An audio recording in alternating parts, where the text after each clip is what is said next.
algumas pessoas me perguntam assim, eu gosto da novidade que você traz para a discussão da ansiedade.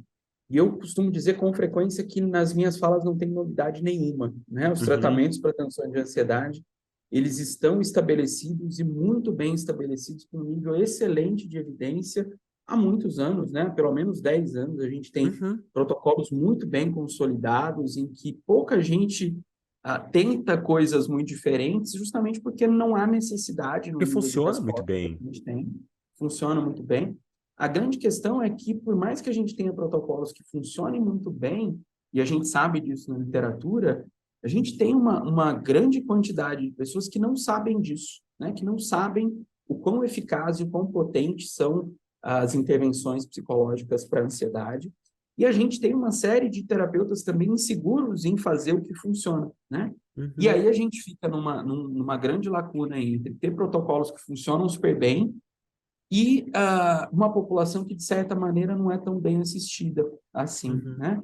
Eu vou até retomar um pouquinho do que você comentou ali sobre informação, e eu vejo que nos transtornos de ansiedade, na forma como a gente olha para a ansiedade de maneira geral, nós temos dois problemas importantes quando a gente fala de informação. A primeira delas é que a gente vive um conflito de esporte, de espaço de informação, né? Então, eu costumo brincar, se você pega em qualquer grande portal de notícia e eles soltam notícias sobre ansiedade uma vez, duas vezes por semana, né? Dentre todos que a gente tem no Brasil, Uhum. você Uhum. vê de maneira indiscriminada a discussão entre transtornos mentais, produtividade no trabalho, reiki para ansiedade, psicoterapia, ou seja, isso tudo é tratado de uma maneira muito igual em termos de informação, né? E isso é um grande perigo, porque dá a entender que a psicoterapia é mais uma alternativa de resolução da ansiedade, não a principal, e não a Uhum. mais bem estabelecida, e não a que a gente tem mais evidência, a que a gente mais tem resultado rápido e que a gente gasta menos dinheiro. Então, acho que esse é a primeira questão, né? Ou seja, a gente precisa ocupar esse espaço de protagonismo na informação, justamente para mostrar que não é a mesma coisa eu falar de uma intervenção tão bem estabelecida quanto a psicoterapia cognitivo-comportamental e outras, né, em que a gente, em muitos casos, desconhece o nível de intervenção. Uhum. A outra delas, que eu acho que é uma grande barreira para o nosso público, é que geralmente o público de ansiedade ele é um público bem informado, né? Uma das características da ansiedade é a hipervigilância, é a tentativa de buscar muitas informações. Uhum. Então, não raro, os pacientes, principalmente com a quantidade de informações que hoje circulam com uma certa facilidade, esses pacientes têm mais acesso à informação. A grande questão é o que eu faço com essa informação, Claro. né? E aí, acho que muitas das vezes a gente tem também pecado muito nisso. A gente fala muito sobre caracterização do problema, a gente dá algumas, entre aspas, dicas, que é um nome que eu acho bem complicado quando a gente fala para esse tipo de intervenção, mas as pessoas ficam eternamente nesse momento de que eu sei sobre, mas eu não consigo mudar. Então, eu vejo que a ansiedade a gente entra mais ou menos, eu costumo comparar, entre duas outras informações que a gente tem muito bem circulando por aí, né? Que cigarro leva a câncer de pulmão e que não utilizar preservativo te leva à possibilidade maior de ISTs. Isso são informações altamente publicizadas que todo mundo tem acesso. Assim como hoje, talvez a gente tenha informação suficiente que respirar bem é uma das variáveis que potencializa os resultados para a ansiedade.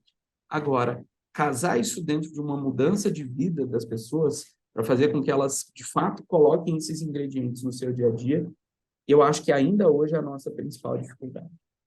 E eu acho que entra numa das coisas que eu conversei com outros convidados aqui no podcast, e eu falo muito com alguns pacientes meus que a questão é que o simples ele é diferente do fácil. Então, um Exatamente. caminho simples é um caminho que não é complexo, ou seja, são passos bem delimitados e tu consegue ver qual é o caminho. Mas isso não quer dizer que é um caminho fácil. Às vezes exige muito esforço, exige desconforto e exige tomadas de decisão, como a gente começou a falar, que realmente vão ir contra um padrão que já está bem estabelecido. Um padrão comportamental, Exatamente. muitas vezes, né? E cognitivo também. E no caso da ansiedade, onde a gente tem, de certa maneira, uma gama muito intensa de atividades ou de comportamentos que trazem essa percepção de alívio Aham. momentâneo, É que né? traz alívio, Então, né? Não tem como negar, sim, né? sim, claro, diferentemente de outros transtornos em que a desregulação emocional é muito intensa, e aí os pacientes ficam meio sem alternativa, né, para se regular.